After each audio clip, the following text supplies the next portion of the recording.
Salut Jean-Phi, comment ça va? Mais ça va bien, merci. Merci Julien de m'avoir invité. Avec plaisir, avec plaisir. On s'était rencontrés il y a quelques temps, puis on a beaucoup de, on va dire, de collègues et d'amis en commun, donc je suis content de t'avoir Oh là, sur le oui. podcast. On a passé la moitié du déjeuner à parler de nos amis communs. Ah, c'est clair, c'est clair. Est-ce que tu peux, en premier, nous donner ta définition personnelle de la performance, s'il te plaît? Alors heureusement que tu m'as dit de la préparer avant, hein, parce que non, non, non, non, non, c'est vrai que en plus je t'avoue que j'aime beaucoup ton émission et j'ai regardé justement beaucoup d'amis en commun que tu as interrogés que je Hmm. respecte énormément. Donc, je me dis, il faut que je sois plus original que tous ces experts, mon Dieu. Euh, mais du coup, bah, en fait, je pense qu'il faut que je garde vraiment celle qui m'a le plus touché personnellement, celle qui m'a amené un petit peu vers la recherche et qui a fait que j'ai découvert vraiment d'autres champs. C'est vraiment ce que j'ai découvert en master de psycho en sciences du sport qui était un master vraiment très spécialisé sur la recherche, mais qui prenait tous les champs. On avait vraiment cette spécificité à essayer d'avoir tous les discriminants de la performance, mais dans tous les champs, c'est-à-dire mental, physique, technique. Donc je dirais que ma définition, c'est justement une expression synchronisée de tous ces potentiels physique, mental, technique, et un surtout que j'ai vraiment découvert durant cette formation, qui est le côté contextuel, Hmm. Hmm. environnemental, et qui, je pense, on va en parler durant notre échange, qui sont un peu maintenant au niveau théorique, idéologique, ce qui guide mes recherches. Donc, Ok. comment l'athlète est capable de s'adapter à l'environnement, de s'adapter à son état de fatigue, et à son angoisse, à tout ce qui peut faire que ça va soit entraver sa performance, soit au contraire la sublimer.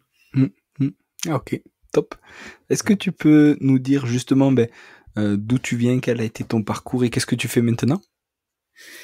Donc au départ, j'ai découvert un podologue parce que j'étais handballeur au niveau régional à 16 ans, 16-17 ans. J'ai fait une grave entorse avec des arrachements, immobilisation, et puis je savais plus trop quoi faire parce que au bout de 2 ans d'errance un peu médicale, j'ai rencontré quelqu'un qui était kiné et podologue, Hmm. qui s'appelle Thierry Mercier, qui est d'ailleurs aujourd'hui directeur de l'école que j'ai faite en podologie, Hmm. euh, et qui m'a fait découvrir ce métier. Alors en plus, moi j'ai des origines portugaises, donc l'aspect manuel, artisanal des semelles orthopédiques me plaisait énormément quand il m'avait pris en charge en kiné et en podo. Et donc il m'avait dit, bah écoute, si tu sais pas trop quoi faire maintenant, Hmm. fais podologue, tu seras plus handballeur de haut niveau, mais tu peux faire podologue et pourquoi pas être un jour podologue pour des sportifs de haut niveau. Et donc, je suis rentré en podologie directement et ça m'a plu. Hmm. Voilà, ça m'a plu. Lui, son idée, c'était même que je fasse les deux, parce que lui, il avait fait les deux, hein. Il avait fait et podologue et kinésithérapeute derrière. Mais je me suis arrêté à podologue. Ça m'a tout de suite plu et j'ai tout de suite voulu travailler en tant que podologue. Ok, ok. Et qu'est-ce que tu as fait après, alors, comme étude? Donc, tu as passé ton diplôme d'état Euh, de podologie et après? Alors, après le diplôme d'État, j'ai assez vite en fait j'ai eu la chance, j'ai un peu au culot, je suis allé voir le médecin du Paris Saint-Germain qui à l'époque avait son cabinet libéral à Saint-Germain-en-Laye, et je lui ai dit voilà, j'aimerais bien faire une petite étude épidémio sur les footballeurs. Donc, j'étais du coin, j'étais un peu fan. Euh, je sais que toi c'est pas ton club, Allez, on va pas revenir mais sur voilà, on va pas revenir sur ce qui s'est passé récemment. non, c'est pas grave. Je pense que tout le monde va en parler et tout le monde va être saoulé par ce club d'ici quelques semaines. Non, non, non. C'est que j'avais déjà une appétence en fait pour ce côté recherche. En fait, Ouais. dès la formation initiale, voilà, j'étais le gars qui posait des questions tout le temps. Mm. Ah, il faut mettre des talonnettes à 50%. Bah oui, mais pourquoi 50%? Voilà, c'est quoi ces recettes? Voilà, j'étais un anti-recette et j'avais vraiment une appétence là-dessus. Et donc, ce médecin m'a donné la chance de le faire. Et déjà à l'époque, je me suis rendu compte que c'est pas les pieds où on nous disait à l'école, il faut absolument leur faire 2 semelles, qui se blessaient le plus. Donc déjà, rien qu'en sortant de l'école, je venais un petit peu en contradiction de cela. Après, à l'EFOM, j'ai pu être enseignant à partir de... Donc, j'ai été diplômé en 2001. Je suis devenu enseignant à l'EFOM en 2003. Et puis, tous les ans, je faisais des formations, mais tu sais, des formations continues, professionnelles, hein, donc sur la course à pied, sur les blessures du coureur à pied, sur les blessures de tel ou tel sportif. Bon, le sport, hein, j'avais toujours un peu ce côté-là, sur la posturologie. Et là, j'ai découvert pas mal de gens qui étudient à la fois l'équilibre et les blessures dans le sport. Et j'ai fait une formation en posturologie sur plusieurs années. Et ensuite, j'ai fait le diplôme interuniversitaire en 2010, qui est un diplôme où tu fais plusieurs facs. Hein, celle de Grenoble sur tout ce qui est hémiplégie. Tu vas faire Toulouse sur la locomotion. Tu vas faire Marseille sur tout ce qui est vestibule. Et ensuite, Paris, bien sûr, sur tous les aspects neuro. Et là, j'ai rencontré quelqu'un qui était assez incroyable, Bernard Weber, qui a été un grand chercheur avec des gens qui avaient inventé les premières molécules un peu psychotropes au niveau médical, sur justement des états psychologiques, neurologiques importants. Et il était très intéressé par les notions d'équilibration, sur ce qui fait que une personne a un bon équilibre ou pas, a un bon schéma corporel, a une bonne perception de son corps. Et ça me renvoyait toutes ces images-là à quelque chose qui, moi, me posait problème dans notre pratique de podologue, de thérapeute. C'est que justement, on se rendait compte qu'on essayait de faire des choses pour les équilibrer, pour faire en sorte qu'ils marchent mieux. Et malgré tout, je voyais bien qu'il y avait plein de dimensions dans leur état qu'on n'arrivait pas à appréhender. Et donc, pour toutes les questions que je lui posais à Bernard Weber, il me disait, bon, très bien, mais en fait, il y a un moment, va falloir que tu mettes la tête dedans, et que tu nous et que tu deviennes chercheur. Ok, bon, mais je me suis renseigné. Le problème, tu le sais peut-être à l'époque, c'est que en étant podologue, on avait un grade de licence et c'était très compliqué de rentrer à l'université. Il fallait avoir, même nous à l'époque, on n'était même pas considérés comme des bac plus 3, on était considérés comme des bac plus 2. Donc c'était très compliqué de trouver un master. Mais j'ai eu la chance de trouver des gens à Paris-Saclay, donc c'était Paris-Sud, Paris-Orsay, à l'époque, qui m'ont fait passer par une commission de validation d'acquis et qui m'ont fait rentrer en master directement. Donc dans ce master dont je te parlais tout à l'heure, psychologie, contrôle moteur et performance sportive. Donc c'était génial parce que c'était un master qui n'existe plus aujourd'hui. Aujourd'hui, tu as des masters d'entraînement de la perf, d'ingénierie. Et là, c'était un master vraiment transversal où on faisait à chaque fois et de la psychologie du sport et du contrôle moteur fondamental. Qu'est-ce qui fait qu'une personne bouge, comment l'humain fonctionne, et après tous les aspects de la préparation physique. Moi, je me suis nourri là-dedans, j'ai enfin eu plein de réponses à toutes mes questions. J'ai pu en plus rencontrer des gens incroyables dans la recherche, qui étaient extrêmement ouverts à voir des cliniciens venir et faire de la recherche, parce qu'ils ont besoin d'hypothèses de terrain, ils ont besoin qu'on les nourrisse à ce niveau-là. Donc ce master en 2015, et puis ensuite je suis rentré en thèse un an après, le temps de regagner un petit peu ma vie. Et après je suis re-rentré en thèse et j'ai soutenu donc là mon doctorat en sciences du sport en décembre 2023. Ouais. Voilà. Top. Et est-ce que tu peux nous en dire plus sur ton travail de master, justement? Qu'est-ce que tu as fait? Alors, ce travail de master, comme je venais de ce DU de posturologie, il y avait une enseignante qui était spécialisée, elle, sur les interactions posturales entre le cavalier et le cheval. Donc, elle avait fait sa thèse sur les déterminants de l'expertise sportive du cavalier de haut niveau.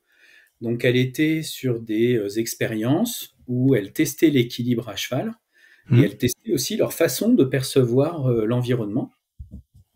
Le flux visuel, etc. Donc, elle faisait sur des simulateurs, avec simulateurs visuels, et elle faisait des tests de perception, des tests de psychométrie aussi, pour avoir leur comportement. C'est l'avantage à Paris-Saclay, hein, c'est que tu faisais pas une expérience sans faire tous les champs.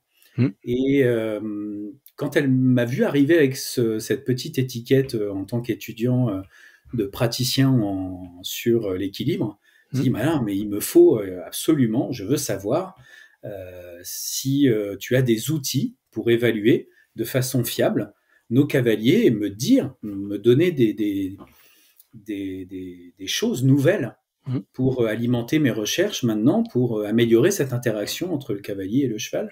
Parce que dans l'équitation, le cavalier n'est pas du tout, quasiment pas, elle est l'une des rares à étudier le comportement du cavalier. Dans la science aujourd'hui de recherche équine, enfin en équitation d'ailleurs, on analyse beaucoup la biomécanique du cheval, pourquoi un cheval va être performant, et dans la culture de l'équitation. Le cheval est important, mais le cavalier en lui-même, ou la cavalière, ne se considère pas comme un sportif, ce qui est assez étonnant. Et c'est vraiment quelque chose qui a changé il y a une dizaine d'années, justement, à peu près au moment où on a commencé à faire nos recherches. Attention, je ne dis pas qu'il y a un lien de cause à effet, hein. C'est qu'il y a un certain nombre de cavaliers aussi qui ont commencé à s'intéresser à la préparation physique, à la dimension mentale de leur préparation en vue des Jeux Olympiques à l'époque de Tokyo. Et nous, on est arrivé dans cette vague, et donc c'était impeccable parce qu'ils nous ont ouvert toutes les portes. Au début, l'équipe, donc durant mon master, c'était l'équipe des jeunes de dressage. Et puis ensuite, progressivement, on est passé à du complet. Et pour en arriver à cette question fondamentale, c'est-à-dire que il y a plein de chercheurs, dont un Français, Thierry Paillard, qui l'a beaucoup étudié, et qui dit que quel que soit le sport que tu pratiques, on voit que ceux qui ont les meilleures performances posturales initiales en station debout vont avoir les stratégies motrices dans leur sport les plus élaborées. Et tu as la capacité, juste en analysant leur capacité d'équilibration initiale, à voir le niveau d'expertise. C'est-à-dire que, je vulgarise, un amateur, si tu l'analyses sur une plateforme de force, ses oscillations, il va être moins stable qu'un novice ou semi-pro, qui lui-même va être globalement moins stable qu'un expert. Et un expert, ça s'entend avec plein d'autres critères, hein. Niveau d'expertise nationale, internationale, nombre d'années de pratique, etc. Quel que soit le sport. Tu vois, tu as un continuum et c'est pas décontextualisé de l'activité. Tous les sports debout, quels qu'ils soient, ont été analysés comme ça. Il y a des très belles revues de littérature là-dessus. Et les seuls sports assis qui avaient été étudiés, et on avait retrouvé le même effet, c'était le canoë-kayak et l'aviron. Et donc elle se disait, mais alors, est-ce que les cavaliers ont la même chose? Est-ce que si on les met debout, si on les met hors de leur contexte écologique, à cheval, est-ce que eux aussi, ils ont une très bonne capacité à s'équilibrer? Et derrière, le côté très fondamental, c'est est-ce qu'ils ont une bonne perception de leur corps et un bon schéma corporel? Et c'était le cas, ça a été le début de cette première expérience. On a retrouvé ces résultats chez les jeunes de l'équipe de France de moins de 21 ans, déjà. Et ensuite, on est allé vers des niveaux encore plus élevés, et on les a comparés dans la littérature à ceux qui étaient les plus présents, et c'était les judokas. Donc j'ai eu ensuite, durant ma thèse, une trentaine de judokas de l'équipe de France à qui on a pu faire passer la même batterie de tests que l'on a comparé avec nos cavaliers, et on se rend compte que non seulement par rapport à une population contrôle, ils sont bien sûr plus stables, ils s'équilibrent mieux, mais que les cavaliers ont des spécificités, c'est-à-dire qu'ils ont des oscillations où ils sont bien meilleurs, avant-arrière par exemple, qui correspond à leur sens de pratique par rapport au déséquilibre du cheval. Les judokas, c'était très rigolo parce que finalement, en fonction des techniques préférentielles qu'ils avaient, tu te retrouvais avec le plan biomécanique qui correspondait même au repos. C'est-à-dire que même au repos, ils sont capables de maintenir un faible niveau d'oscillation, comme si, bien sûr, ils étaient prêts à se battre et à faire des gestes avec la meilleure performance possible. C'est énorme. Voilà, j'espère que j'en ai pas fait trop long, mais c'est pour expliquer. C'est vrai que pour nous, en tant que praticiens de santé, quand on est dans le sport, souvent on a affaire à des médecins du sport ou même à d'autres, hein, kinésithérapeutes ou dipologues, qui disent mais ça n'a pas d'intérêt de regarder l'équilibre au repos ou de regarder ça. Si, ça a un intérêt fondamental et ça renvoie même à celui qui a fondé notre laboratoire.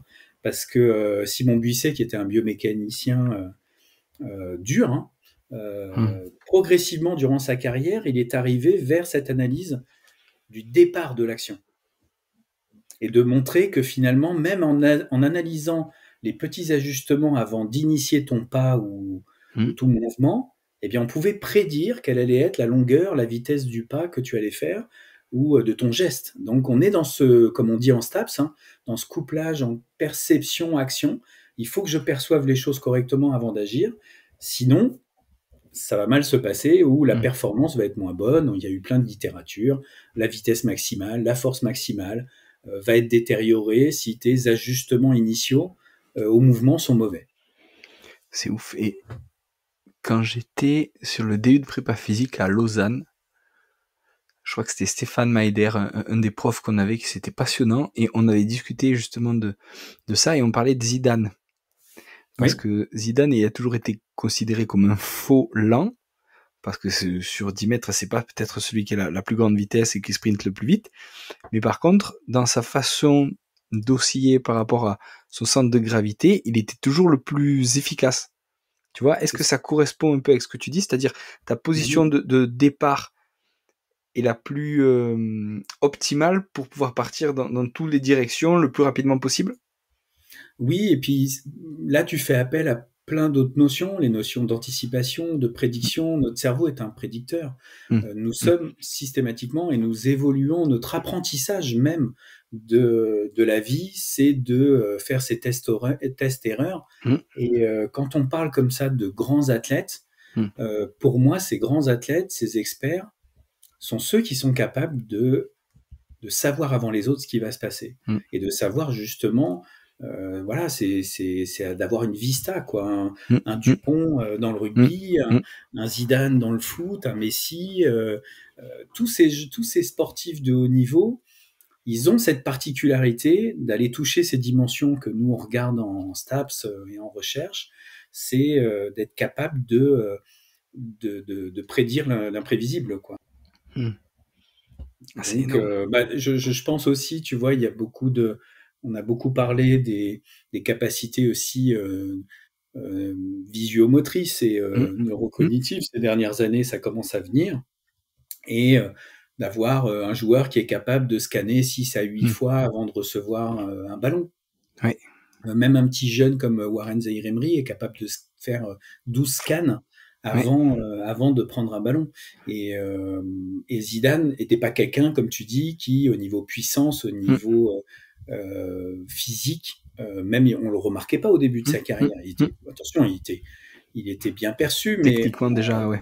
Voilà, je pense que vraiment sa dimension sa capacité cognitive, elle est hors norme, et c'est ce qui a fait qu'il est devenu le joueur aussi qu'il est devenu. Il a développé ses capacités physiques par la suite, mais il a surtout, pour moi, des capacités cognitives incroyables.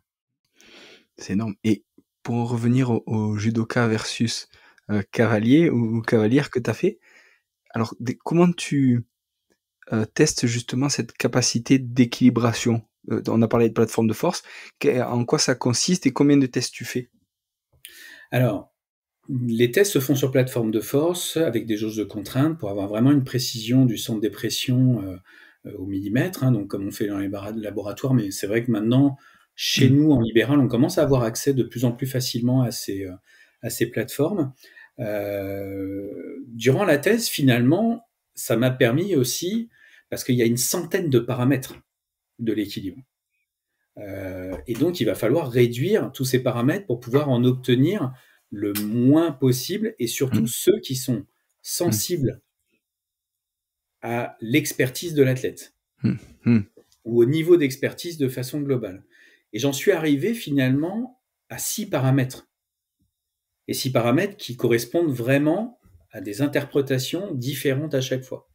Et on essaie de garder les plus fiables et ceux qui nous donnent les meilleurs, on va dire, de screener toutes les capacités de l'athlète. Donc, il y a ceux de la performance posturale pure, c'est-à-dire la vitesse de déplacement du centre des pressions et la variabilité de cette vitesse dans les deux plans, comme je te disais, pour pouvoir analyser certaines composantes du sport ou du poste, par exemple. On peut avoir des variables ou des paramètres qui sont déjà un petit peu plus vers le cognitif, puisqu'on va regarder durant l'enregistrement s'il y a eu une grande variabilité, s'il y a un certain relâchement, ou si au contraire ils sont un peu en pilote automatique. Et dans la littérature, ça a été très bien décrit parce que c'est un peu comme la variabilité de la fréquence cardiaque. Il faut qu'il y en ait une. S'il n'y en a pas, c'est que le sujet, mais il y a un coût attentionnel pour s'équilibrer qui est un peu trop fort. Donc il perd un peu sa faculté justement un peu inconsciente, automatique de s'équilibrer. Et ça, c'est un paramètre qui est assez sensible aussi à l'expertise. Plus le sujet est expert de son sport, et moins il va mettre d'attention dans son équilibration. Après, là, on arrive sur quelque chose qui touche beaucoup la littérature ces dernières années, on en parlait, et c'est le lien qui, pour moi, se fait entre la mécanique et justement les aspects un peu ou neurosensoriels ou neurocognitifs que vous, les kinés, depuis 10 ans, vous écoutez beaucoup, et c'est très bien. C'est toutes les histoires de sensorimotricité. C'est comment on prend l'information pour bouger. C'est toutes les histoires de repondération. Donc, je vais tester mes athlètes systématiquement dans différentes conditions sensorielles. Les yeux ouverts, les yeux fermés, avec de la mousse, sans de la mousse, avec des plateaux de déséquilibration, mais minimes, pas des trucs type Bosu, mais avec vraiment des choses infravestibulaires, par exemple, infradétection du vestibule, et tous ces effets de repondération, on va les analyser. Le but, c'est vraiment un cadre théorique, la repondération sensorimotrice. Il y a quelqu'un que tu as interviewé, Brice Picot, qui la connaît très bien, parce qu'on a exactement le même cadre théorique dans nos études. Eh bien, c'est quel poids on donne et quelle fiabilité on donne aux informations visuelles par rapport aux informations proprioceptives, par rapport aux informations vestibulaires, et ainsi de suite. Et ça, c'est très important parce que là, on va vers la variabilité de l'individu. Chacun d'entre nous donne un poids différent, mais ce qui est bien, c'est que on se rend compte que le judoka, par exemple, lui, il est très, très proprio par rapport à un cavalier qui va être un petit peu plus visuel. Donc, tu vois, on va avoir une autre dimension de comparaison. Le cavalier va être un petit peu plus visuel. Il va se rapprocher finalement des moyennes, on va dire, de ce qu'on a obtenu dans la population contrôle. C'est énorme. Et on va le regarder aussi avec des tests de perception, donc des verticales visuelles subjectives. On va mettre un contexte visuel et on va pareil, encore une fois, on va leur dire, finalement, quel est le poids que tu donnes aux informations visuelles périphériques par rapport à ton référentiel interne, égocentré, où finalement c'est un peu galvaudé, mais un peu tes informations proprio, c'est un peu l'idée. Et on compare tout ça, et on a un continuum là-dedans, tout le temps. Plus on est un expert de haut niveau, moins on donne de poids aux informations périphériques, et moins on fait d'erreurs à ce test-là. C'est énorme. Et donc là, tu travailles au Racing maintenant, dans le rugby. Et est-ce que tu cartographies, entre guillemets, tes joueurs en pré-saison sur une baseline, un peu comme ça, pour savoir quelles entrées ils ont tendance à favoriser? Et plus loin, est-ce que du coup, en fonction des blessures, tu vois, est-ce que si c'est une entorse de cheville, est-ce que c'est un croisé, est-ce que c'est une commotion, est-ce que tout le monde, en fonction de quel niveau est touché, ils vont avoir tendance à tous favoriser, par exemple, la vue, ou est-ce que chacun va chercher une solution différente et va devoir s'adapter à sa blessure? Je sais pas si...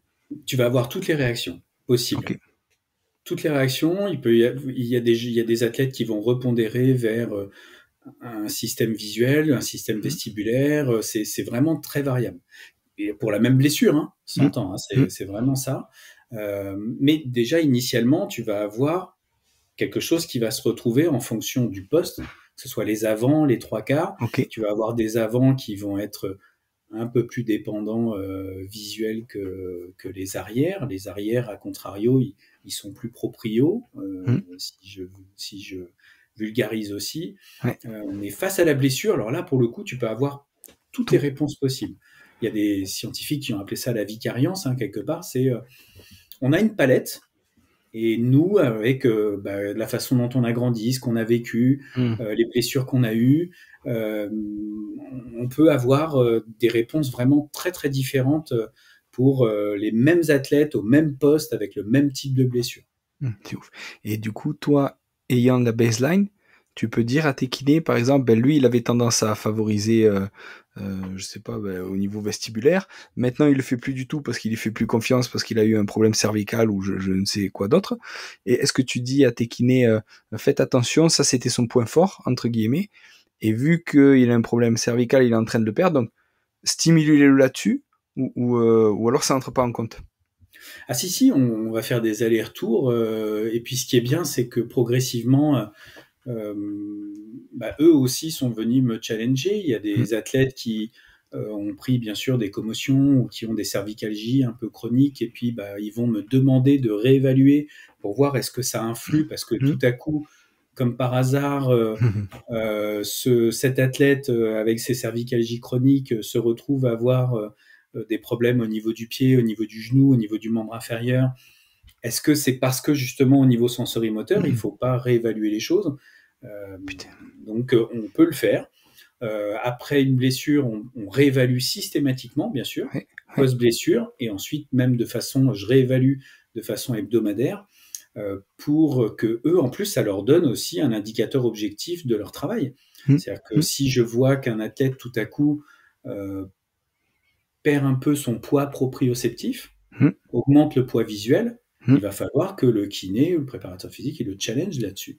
Il lui Mm. fasse faire un certain nombre d'exercices que les kinés connaissent bien, de refaire du focus externe, de refaire de la double tâche, de faire de l'entraînement visuomoteur. Ça va être des allers-retours entre nous. Parce que moi, de toutes les façons, comme tu dis, j'ai mes baselines et Mm. ensuite j'ai mon suivi systématique en fonction de la blessure, et surtout sur cet axe de recherche qu'on veut développer depuis 3 ans avec le directeur médical du Racing, c'est le suivi des commotions. Mm. Ah, c'est énorme.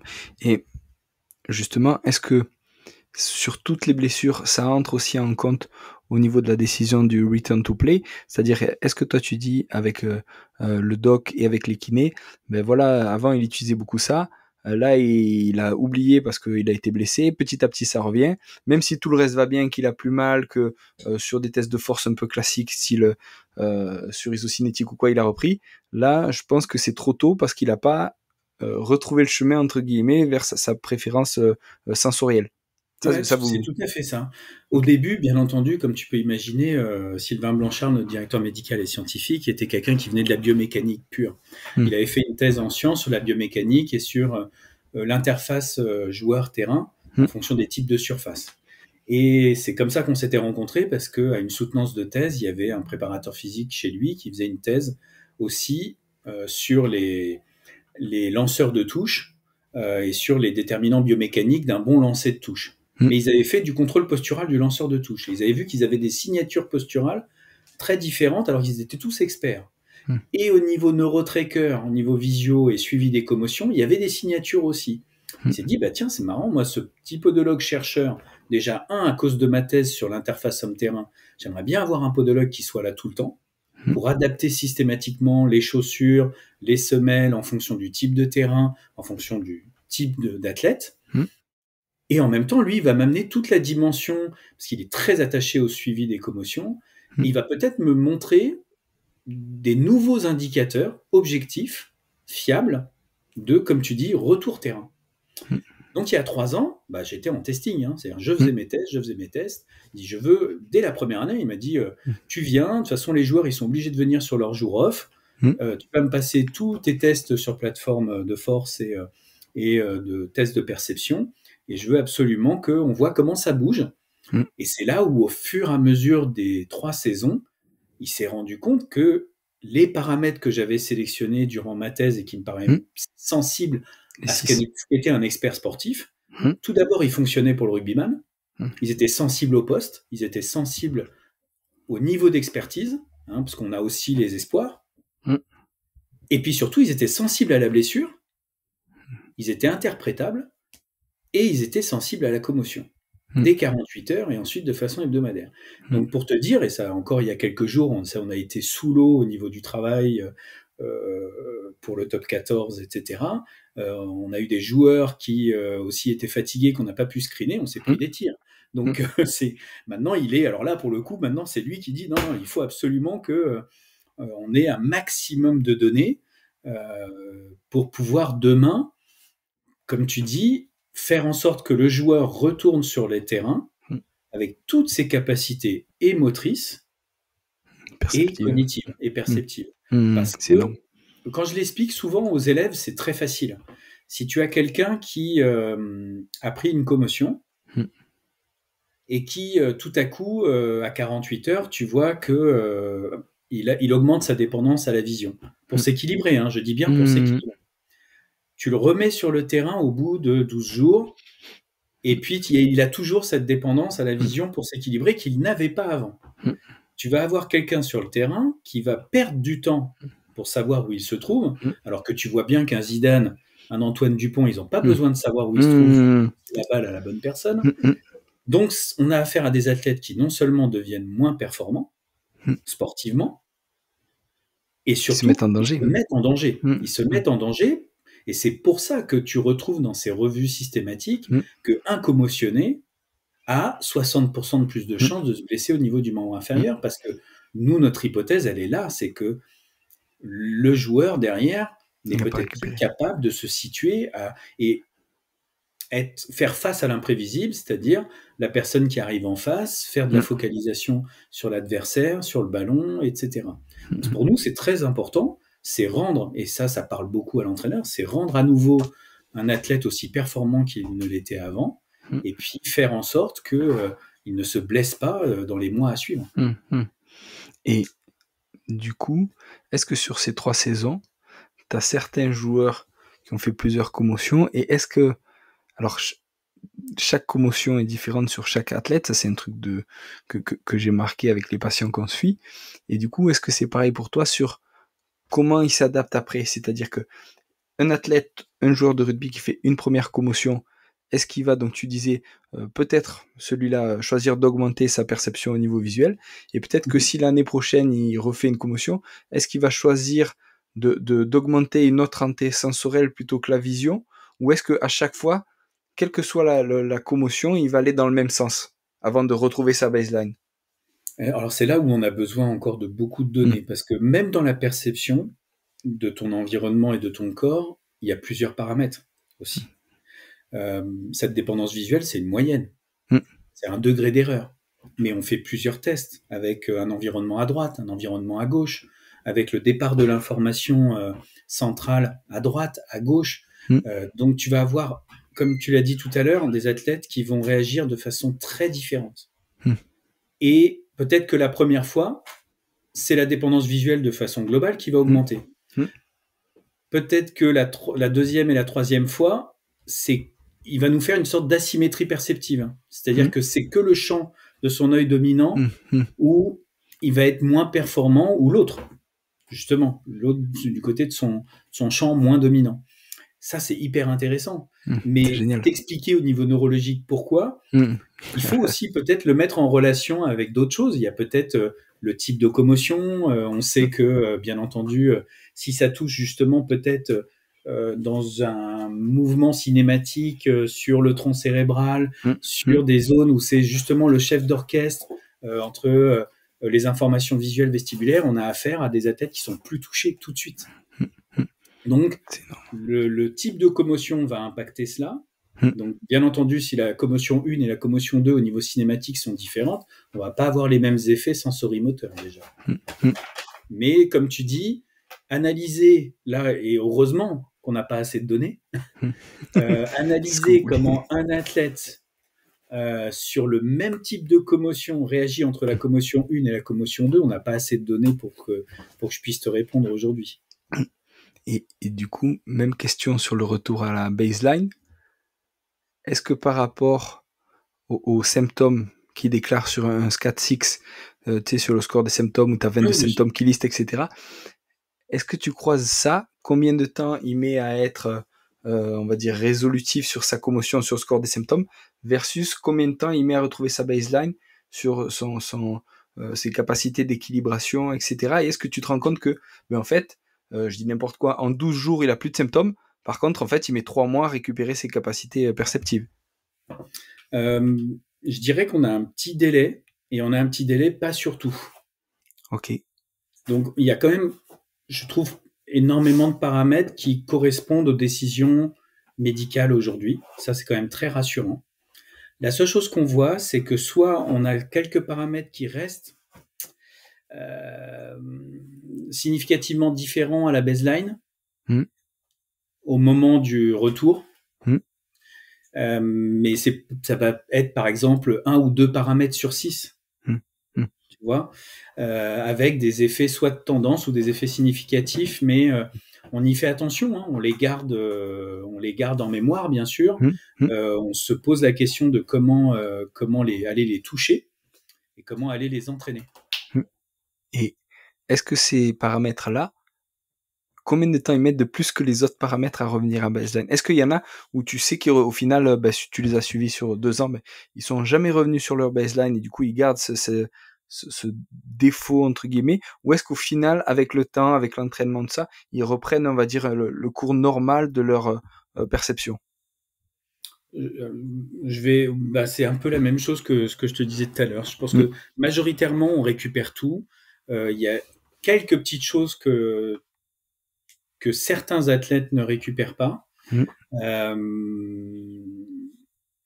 Mais en même temps, pour nous aujourd'hui, c'est très difficile parce que c'est tellement dû peut-être à plein d'autres facteurs. Il y a le moment de la saison. Tu vois, ne serait-ce que ça, tu vois, s'il y a une asymétrie un petit peu perceptive, ou au niveau de l'équilibration, s'il y a une petite asymétrie au niveau de l'équilibration qui est un peu plus forte. Est-ce que c'est pas dû au fait qu'on est en mars au lieu d'être en novembre, tu vois?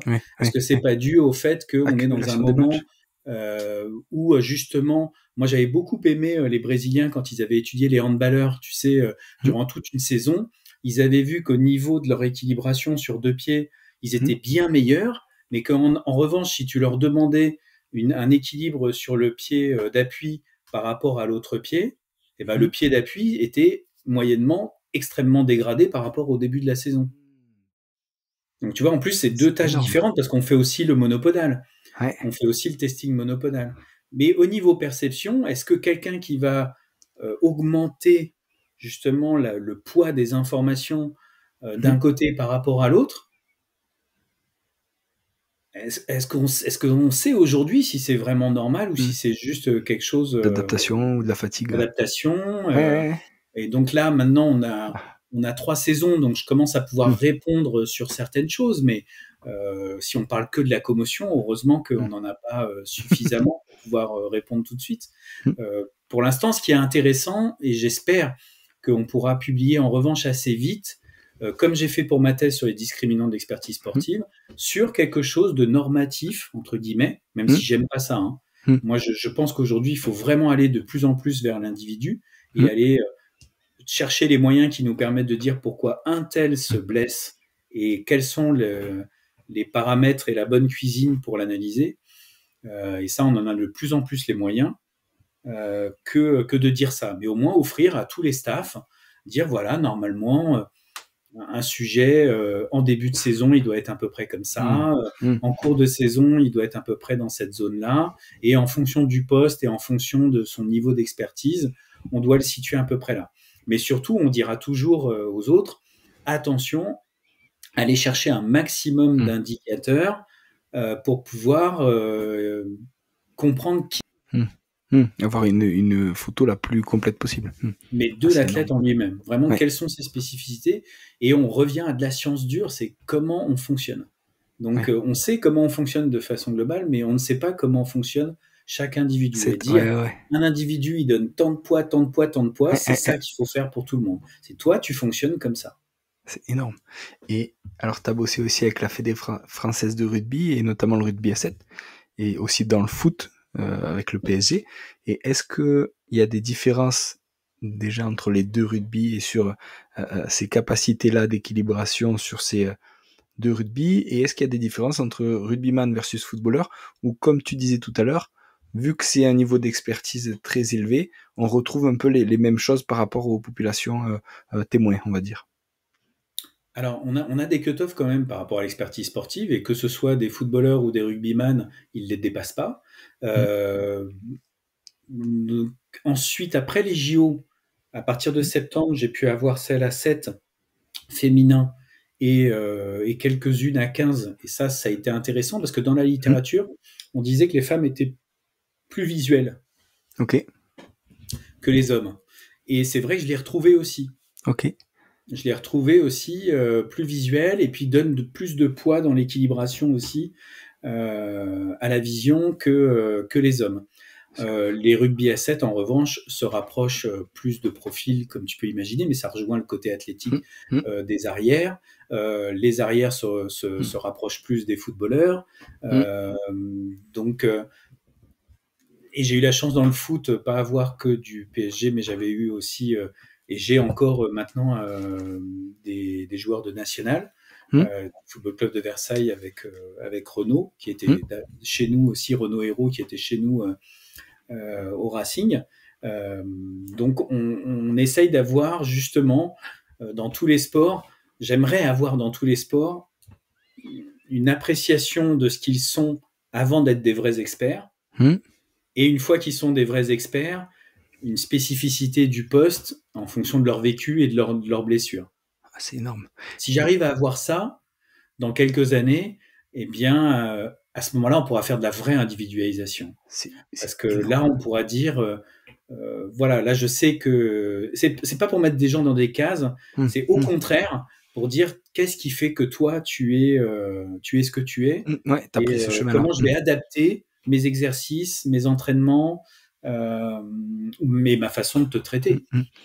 Ah, c'est énorme, parce que surtout si tu les suis au début, entre guillemets, de leur spécialisation, et après quand ils sont à ce niveau expert, tu peux aussi voir quel est le poids de l'entraînement. Tu vois, si tu suis deux joueurs Bien sûr. de rugby ou autre, mais qui sont dans deux clubs différents, qui s'entraînent de manière différente, mais qui arrivent tous les deux au plus haut niveau, tu peux très bien dire, ben lui, sur le type d'entraînement, je dis n'importe quoi. Peut-être qu'il a eu moins d'entraînement avec impact et plus d'entraînement neurocognitif, et du coup il a pris une certaine voie. Et lui, il a pris peut-être plus d'entraînement avec impact. Du coup, peut-être il est plus, je sais pas, égocentré pour mieux se placer sur les impacts, mais puis il a perdu à ce niveau-là. Ah, c'est énorme. Bah, tu sais, moi, j'ai beau travailler au Racing, mais tu aimes le rugby, et moi j'aime beaucoup. On a parlé on a toujours parlé de cette école toulousaine Mm, qui est l'école du bordel, du mm, joyeux mm, bordel à l'entraînement, et de cette plasticité. Et moi, elle me touche beaucoup. mm, Moi, c'est une fibre que j'aime beaucoup, parce que je pense que c'est ce qui fait un bon athlète, mm, c'est mm, d'être plastique, c'est de pouvoir prédire l'imprévisible. mm. Et, et je pense qu'on va avoir de plus en plus de preuves de la nécessité de trouver ce savant mélange entre un entraînement, un apprentissage. Il Mm, faut passer par des gammes, des fondamentaux, mm, et à la fois faire en sorte que mm. même dans cet entraînement, il y ait toujours du plaisir, il y ait toujours de l'imprévu, il y ait toujours quelque chose qui Ludique. fait que tu peux jouer à plusieurs postes, Mm, tu es mm, mm, capable de t'adapter à tout ça. Bah, finalement, on revient aussi à la prédiction de blessure. Je mm, pense que mm, quelqu'un qui se blesse moins, c'est quelqu'un qui sait être plastique au niveau de sa mm, mm, motricité, mm. au niveau de Il s'adapte. ses capacités athlétiques, de capacité d'endurer la charge. Mm, C'est très parlant pour nous. Et si on revient à la commotion, eh mm, bien, je vais analyser aussi par des centrales inertielles leur motricité, et je vais systématiquement regarder, essayer de faire un lien entre l'équilibre, la perception et la biomécanique. Est-ce mm, qu'ils changent de pattern moderne? Est-ce mm, qu'ils changent de façon d'activer leurs muscles euh, en fonction de la blessure, en fonction de leur état de forme, etc. mm. Ah, c'est énorme. Et Donc, je on peut reviens. réduire à ces trois dimensions, hein, tu vois, Ouais.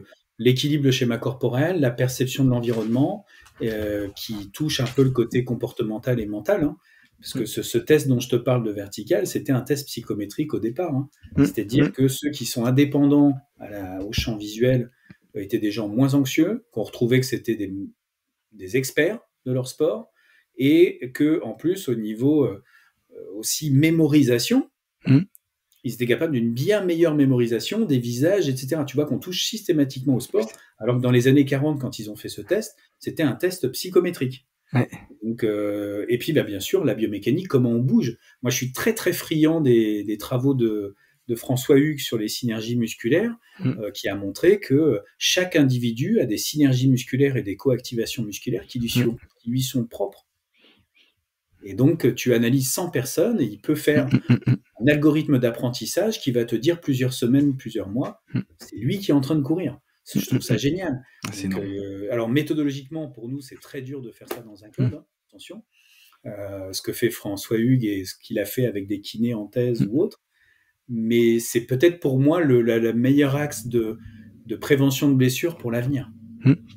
C'est clair.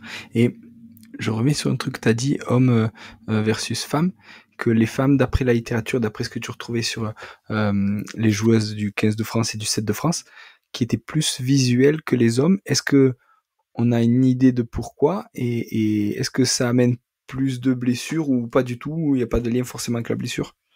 Alors, il peut y avoir il y a certainement un lien avec la blessure, puisque nous, on l'a constaté dans nos études que la blessure, comme on disait au début, ça crée des repondérations. Il y a certainement de la génétique et de l'inné, et malheureusement peut-être aussi du culturel. On le sait aujourd'hui. Je pense que demain, plus il y aura de sportives de haut niveau ayant eu une vraie vie de sportive de haut niveau depuis toute petite, depuis on va dire l'âge de 10-11 ans, on va dire le côté entrée en centre de formation. Tu sais que les oscillations posturales sont celles d'un adulte à l'âge de 9-10 ans déjà. Donc voilà, je pense que ça va certainement bouger, ça. Si effectivement il y a de plus en plus de tenniswoman qui passent le soir à Roland-Garros, s'il y a de plus en plus de structuration du haut niveau féminin, et donc d'un nombre d'heures de pratique, qui vont développer ces entrées perceptives. Elles vont certainement développer aussi, et puis ensuite ça va se transmettre, je pense, de façon générationnelle. C'est énorme. Alors, moi, c'est mon hypothèse, attention, je dis pas que c'est la vérité, mais il y a peut-être un début d'explication là-dedans.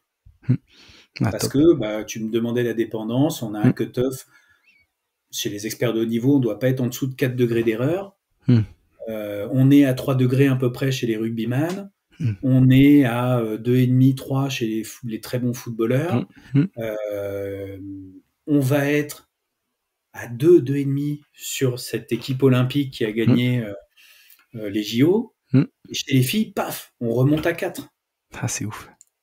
Tu vois, on remonte à 4, 4,5. On retrouve ce que j'avais retrouvé. Tu vois, on est un peu à la limite, mais on retrouve ce que j'avais retrouvé chez les cavaliers de haut niveau, qui sont un peu plus visuels. Alors que les judokas, eux, sont plutôt à 3 aussi. Alors les judokas, ils prennent énormément de commotion aussi. Aujourd'hui, épidémiologiquement, le judo, l'équitation... l'équitation, j'en ai pas mal. Voilà, il faudrait aussi qu'on screene un petit peu plus d'athlètes qui en prennent moins à ce niveau-là, au niveau perceptif et au niveau équilibration. C'est ouf. Ça se trouve, on aurait des gens, moi j'ai des talonneurs qui font moins d'1 degré d'erreur, en moyenne. Wow. Donc tu vois, on a des talonneurs atypiques aussi. C'est ouf. Et JP, alors, est-ce que tu peux nous expliquer un peu une semaine type? Comment tu organises ton travail au Racing et qu'est-ce que tu y fais?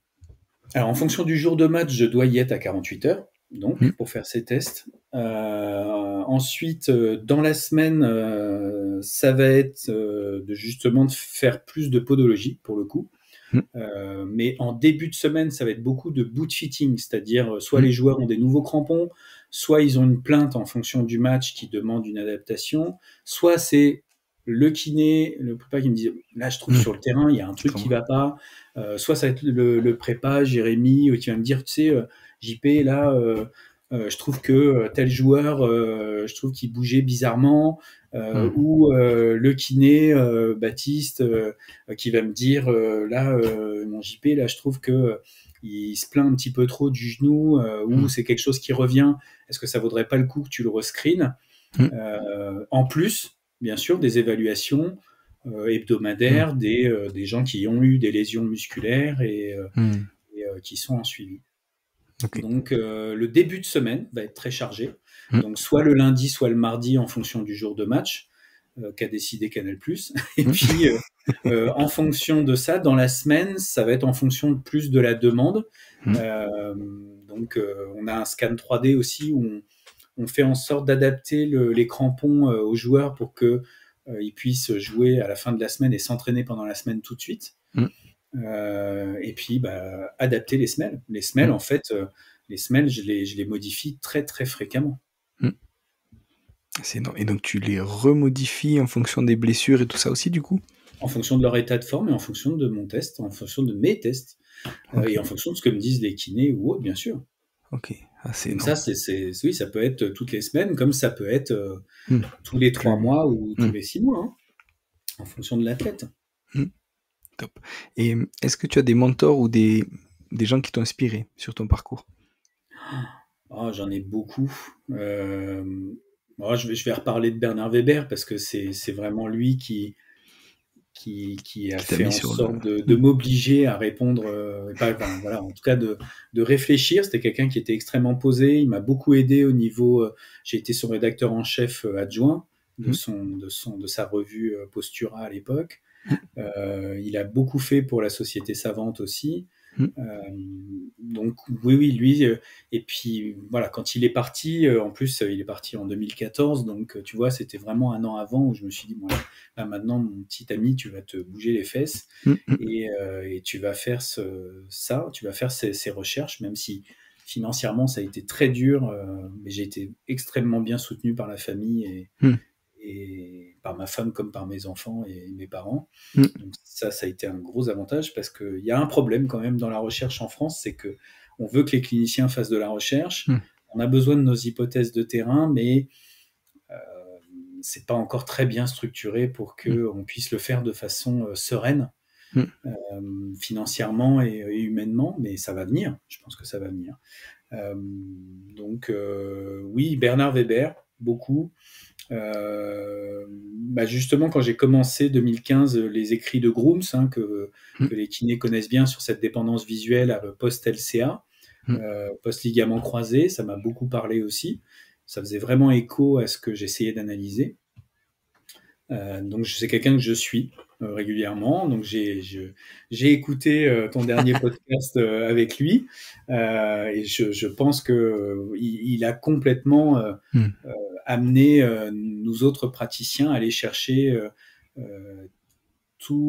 pas que l'analyse mécanique du corps humain, mais quel est le niveau de contrôle et comment on produit ces gestes-là. Donc il est vraiment, je ne sais pas s'il a toutes ces connaissances de cadres théoriques fondamentaux que nous on apprend en France à l'université, mais il en parle comme si, en tous les cas, il les connaissait tous par cœur, parce que ça fait vraiment écho à ça. C'est vraiment ce couplage entre comment j'initie, comment je fabrique mon geste et comment je deviens un sportif de haut niveau. C'est clair. Et est-ce que tu as des livres sur la performance, sur le sport ou d'autres que tu aimes lire ou qui t'ont marqué?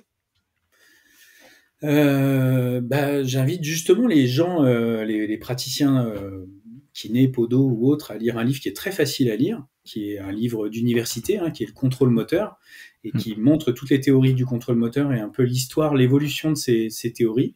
Je pense que c'est vraiment très important d'avoir ces bases, même si c'est des bases très théoriques. C'est un livre qui est assez court, donc je le conseille vraiment beaucoup, systématiquement, que ce soit les élèves que j'ai en DU de podo du sport ou même dans les DU transdisciplinaires où j'enseigne, où il y a des médecins, où il y a des spécialistes de la douleur, où je leur dis vraiment, il faut d'abord essayer de comprendre toutes les théories. Il y a plusieurs théories, il y a toujours des choses à prendre de bien dans chaque théorie, qui peuvent nous parler et qui peuvent nous permettre d'avoir un maximum d'outils pour faire face à la spécificité d'un seul individu. Ça, c'est vraiment, il faut avoir ces bases-là. Donc, je dirais ce livre-là, maintenant, après, il y en a, non, je garderai celui-ci fondamental parce qu'après, il y en a tellement qui sont bien et où systématiquement, même s'il y a 2 tiers achetés, il y a toujours un tiers à garder qui nous enseigner quelque chose. Pierre Moitry, qui était chez nous, là, qui maintenant est parti au Paris Saint-Germain, amenait France Bosch sur de la préparation physique et réathlétisation. Et quand j'ai regardé son support et quand j'ai regardé ce il faisait de la théorie du contrôle moteur dynamique. On appelle comme ça, c'est-à-dire que c'est quelqu'un qui doit systématiquement faire face à l'imprévu, faire en sorte de prendre en considération avoir une performance, c'est jamais stable, c'est fait de plein de facteurs et qu'il faut les prendre tous en considération. Donc entraîner un athlète, c'est l'entraîner et l'amener vers ce qu'il sait faire et ce qu'il doit faire très vite. Donc il y a plein de gens comme ça fascinants. Donc peut-être France Bosch éventuellement, le livre qu'il a sorti, mais il y en a plein. Je peux pas tous te les citer. Pour moi, ils sont tous bien. Pas de souci. Et JP, s'il y en a qui ont des questions en regardant ou en écoutant cet épisode, où c'est qu'on peut te joindre? Le mieux, c'est par mail, je pense, parce que c'est vrai que par message, c'est compliqué pour moi. Sinon, je suis vite sous l'eau. Donc par mail, oui, sur mon mail éventuellement. Je sais pas comment tu fonctionnes. Tu peux le donner oralement. Parce que alors oui, c'est le mail. Je vais dans ce cas-là, je vais te donner celui du labo, mais il est un peu compliqué. Ça va aller. Ils font toujours dans le compliqué chez nous, tu sais. C'est avec des tirets, des chiffres. Avec des tirets, des machins. C'est toujours complexe. Labo tiré du 6. C'est ça. Paris tiré Saclay. Alors attends, parce qu'en fait, moi j'ai toujours un doute, parce que comme on a changé, tu sais, on était Paris Sud, Paris Orsay. Ouais. Alors maintenant, ils ont changé. Ils m'ont mis un autre truc. Alors attends, je vais te le retrouver quand même pour les pauvres. Alors, donc c'est jean-philippe.viseux @université-paris-saclay.fr. T'as vu, il n'y a pas plus simple. Hein. Le truc, il est comme ça. Voilà, c'est... Boum. Tu augmentes le... Université pluridisciplinaire. Tu vois, même dans le mail... ça se sent. On a besoin de faire long. C'est ouf. Bon, en tout cas, JP, merci beaucoup. C'est moi, merci à toi, vraiment. J'espère que j'ai pas fait trop de digressions comme d'habitude. Non, c'était super, c'était top. Merci beaucoup, JP. Merci à toi. À très bientôt.